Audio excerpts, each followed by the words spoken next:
Hello there. Monolithic stone circles have fascinated us for hundreds of years. We've covered and shown some on this channel before, and some of these ancient monuments and structures that have been left to us from the past are truly breathtaking, but maybe none are more so than the stone circles of Senegambia. These ancient monuments, made up of carefully hand-carved slabs of laterite that vary in weight and size, are actually, despite the name, not just made up of actual stone circles. The term Senegambian Stone Circles is kind of a catch-all name for these monuments in this location, and there are a lot of monuments in this location. The ancient structures known as the Senegambia Stone Circles are a collection of monuments spread out across a wide area, spanning a territory covering some 350 kilometers long by 100 kilometers wide. And in the total of this area, there's well over 1,000 stone monuments here.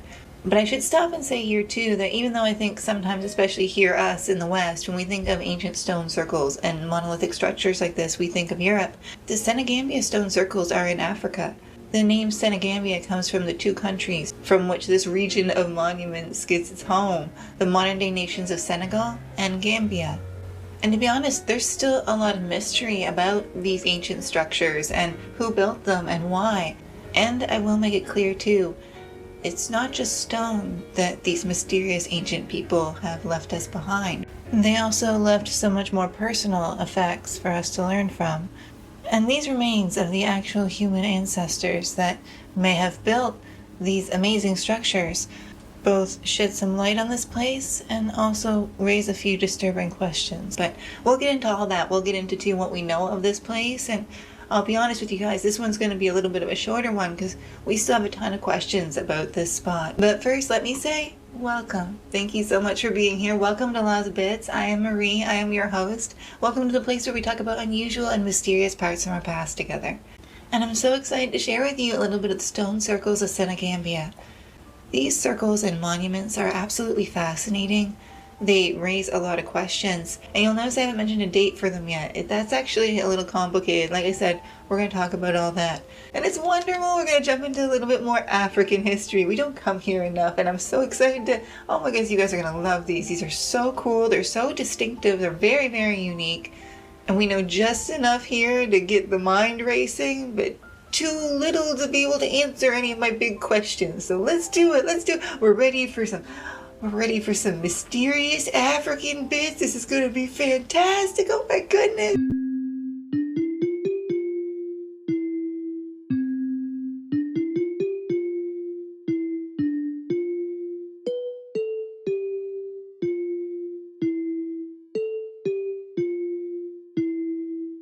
Okay, maybe the first thing I should make clear is that when I say that there's over 1,000 monuments in the Senegambia Stone Circles region, I'm not joking. There's so many monuments in this space that the whole area itself is broken up into 4 distinct zones. The Sine Ngagne and Wainar in Senegal, and the Wasu and Kerbach in the Gambia. And across these 4 zones, the monuments and circles are spread across 93 individual sites. Now, across these different sites and these different zones, like I said, not all the monuments are the same. There are stone circles, there's double stone circles, there's different rows and posts. There's different types of pillars, such as these distinctive V-shaped pillars, which you can see were carved with great care. And also there's just non-stone related monuments here. There are burial mounds all throughout this region. And even if we just want to stick out looking at the stone circles themselves, there's also just a lot of variance here. The circles range in size with regards to diameter, the height of the stone pillars or monoliths that make them up. And depending on the size of the stone circle as a whole, it could be made up of only 12 pillars or over 20. And going back to the burials for a second, some of these stone circles had burial pits underneath of them. And in fact, many of these burial pits and the burial spots throughout this region seem to have been grouped together to form different necropolises. But it's worth noting that there's many different types of internment shown here. Some are full internment burials, like they're fully buried in the ground just right from the start. Some seem to be the remains of secondary burials, where the body was processed a certain way in another location before its remains were brought here for its final resting place. There's also evidence of cremation that's been found here. And also, as you can see from some of these images, there's been a little bit of confusion, because in some areas it almost seems like a bunch of bones or people were just kind of hucked together. And there have been some researchers that have speculated that we are looking at some of these bone pits at evidence of human sacrifice. Some have even suggested maybe some people here were buried alive, but to be honest, the modern research consensus is that there sort of isn't one. People are a bit up in the air on that lately, so I throw that out as a topic of interest, but not necessarily saying that's what we're seeing here. And even though the human sacrifice and buried alive angle has been thrown around a lot for these pits, and you guys know I don't mind calling that out when I see it if you've watched my previous episodes, anthropologists have also put forward some really good theories that what we're seeing with these bone pits here at Senegambia is instead a type of communal burial. In some of these pits there's over 50 different people that have been interred in one spot. And evidence found in these pits by archaeologists also seem to point that maybe these bodies were all together in some sort of container or vessel underground at some point first. And then over time that's rotted away, and what we're left with is just this hunk of bones, basically. So exactly what type of burial we're looking at here is still kind of a matter of debate. But it is fascinating, especially all the different types of internment styles. And again, I have to stress just how big this site as a whole is. Like I keep saying that there's over 1,000 monuments all across the Senegambia Stone Circle region. Well, if you break it down altogether, the number of discovered stone circles or monuments adds up to 1,053, with a combined total of monoliths used to make these monuments of, and this is incredible, 28,931 of those big individual laterite monoliths. That's insane, with several different researchers pointing out the level of societal complexity and organization it would take to construct all this. And actually, I should say as well, when we look at these stone circles here in Senegambia, you should know they didn't originally look like this. There's been found remains of like wooden posts and other things that lead them to believe that these stone circles, many of them anyway, seem to have been originally filled in with earth, or at the very least as part of a larger structure. And here I think it's a good time for us to finally get to that dating quandary that I brought up with you before, because as researchers started excavating some of these graves in more modern time and doing different dating methods for different remains found at the site, because actually at this point I should say it wasn't just human remains that were recovered from Senegambia. Pieces of pottery and jewelry have also been found, but anyway, once they started dating, well, my goodness, did they make an unusual discovery. The earliest evidence of humans using this place for this stuff comes from around the 3rd century BCE. But the latest graves at Senegambia are only from the 16th century CE, meaning that this place was in more or less continuous use for well over 1,500 years, which is just absolutely mind-blowing.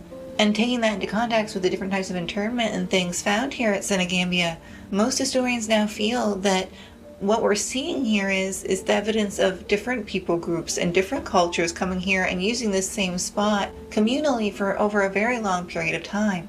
And some have suggested that the Senegambia Stone Circles can't be thought of as being the remains of one culture at all, but many. Now, what led people to choose this site and keep choosing this site over and over again, we're not sure. Some evidence points to this place originally being quite a bit more forested in times past, but honestly that would have changed before they stopped using this as a place for burials, you know what I mean? And there are some that have pointed out, like I said, not all of these are technically stone circles, that they might not all have to do with burials. Some have pointed to perhaps astronomical connections with how the stones are laid out. Most who study the circles now, though, do seem to think they're mostly funerary in nature, and they've been looking to the heritage and history of different African peoples to try to find parallels to what we see here, to try to better understand what's going on. And actually, there are many different cultures, some in the past and some in the present, that do have similar funerary traditions in amongst different cultures of African peoples. Small circles of upright stones surrounding a paved area are present in many villages in southeastern Guinea, Sierra Leone, and northern Liberia. Small laterite monoliths similar to the ones used here at Senegambia can be found at the still active sanctuary of Tiko at Sogada. And one very common theory put forward by researchers recently is that the Sereer people who live today in parts of the Gambia and Senegal, that their ancestors built these structures. And the people themselves, the Sereer, They have long claimed that they have a deep ancestral connection to this place, and that yes, their own people at one point did build these. They have long oral traditions of storytelling about this place. Now, does that answer the mystery of the changes in burial styles, or the whole ritualized mass burial versus human sacrifice thing? Not yet, but hopefully as archaeologists work more at the site in collaboration with the local people, they'll be able to discover more. And so now researchers are working off the theory that this is what we're looking at, is the history of the Sereer people along with maybe other cultural influences over a mass period of time, marking this whole place as even more beautiful and unique than we already thought it was. It's literally like a cross-section or timeline of West African burial practices and related cultural customs over a long period of history. And not only do I think that's a logical theory, but certainly one, like I said, they believe themselves. So it's worth taking seriously. But I do want to say here that the Sereer people and their accounts of the stones and their history are not even the only local ones about them. Remember, our set of monolithic structures covers a wide, vast territory, and there's many different people groups that have lived in this area over time. Some local legends claim that the circles commemorate dead Ghanaian kings from the historical Ghanaian Empire, which, I mean, if you look at the timeline, that could certainly fit for some of the graves we see here. Others talk of spirits living amongst the stones.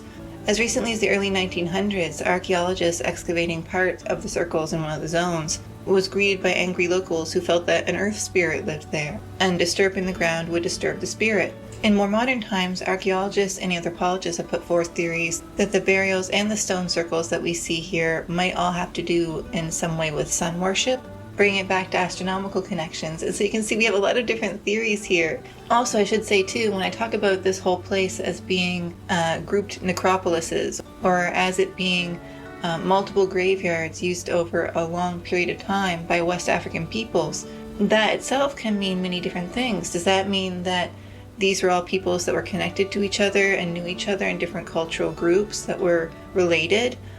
Or did it just happen to be a convenient place for different cultures that were in no way related to come and bury their dead? If that's the case, there are certainly lots of common themes though, like the pillars may be different. Some have accumulation piles, for example, and some don't. The heights are different, the widths are different. Did one culture start doing it and then go away or die off, and then another people group just came into the territory and saw it and was like, oh, this is a spiritual place, we'll do the same thing. See, there's still so much mystery here, even though we've uncovered so much. But we're now starting to get, unfortunately, to the limits of our knowledge, like always happens to us. And at this point, most of the papers that I was looking at and reading for researching this episode, we get to the point where, it always in the conclusion, well, more research is needed, more research is needed. And hey, that's not me ragging on research. Hopefully we do get more research. That would be lovely. This is the largest concentration of sacred stone circles found anywhere, and is described by most anthropologists as being a large sacred landscape. And I think that's the best way to think of it. This is a beautiful, beautiful site. But I will say that the Senegambia Stone Circles have been a UNESCO World Heritage Site now for some time. And hopefully we will learn more in the future about the people that made this incredible place and their history. But I am going to stop there for today. And guys, thank you so much for being here with me for a little bit of the story of the Stone Circles of Senegambia. And guys, let me know what you think of this one. I always love to hear from you. Are you thinking too with the human remains, human sacrifice? Or are these just complex burial practices that we don't really understand? What are your thoughts on this place being the remains of different cultures and groups? Or maybe of some of these monuments not having anything to do with burials at all. I admit this is one of those sites that I feel like I have just enough that I want to know more. Darn it, give me more info, people. But anyway, I will keep you posted of anything else I find. It is a fascinating, fascinating place. Guys, let me know your thoughts in Senegambia below. And if you find yourself particularly interested in our topic today, then as always, guys, please don't let my words be the last words you hear on Senegambia, or on Senegal, or the Gambia, or any part of African history. There's a bunch of cool stuff out there for you to find out, and your local library might have a great book on all of it. Or it might have a great book on some other part of human history from some other place. It don't really matter. Reading something historical is always good for you. Make you smart, make you vigilant, make you aware. I challenge you to just walk down to the library right now, go in there and just grab the first history book you find and drag it on back out. I did that recently and ended up with a book about bridges. I'm not even joking. I'm not even joking. Look at this. Look at this. Bridges. Bridges. David Blockley. The Science and Art of the World's Most Inspiring Structures. There you go. I haven't read it yet. It's genuine library. I'm not like a super big bridge fan, but I'm not anti-bridge. I've never really thought about my bridge stance before. This will be fascinating. Go to the library, find something good, find something weird, get something weird, and then come back and let me know how you made out. And once you're back from the library, if you enjoy what you saw here today, then please consider checking out the rest of my channel. You'll find lots more unusual and mysterious tales from our past. We put out new Lost Bits episodes like this every week and longer deep dive videos once a month. So hopefully I'll see you again soon. But either way, thank you again so much for being here today. And be safe, be happy, go with all my love. Until next time, goodbye.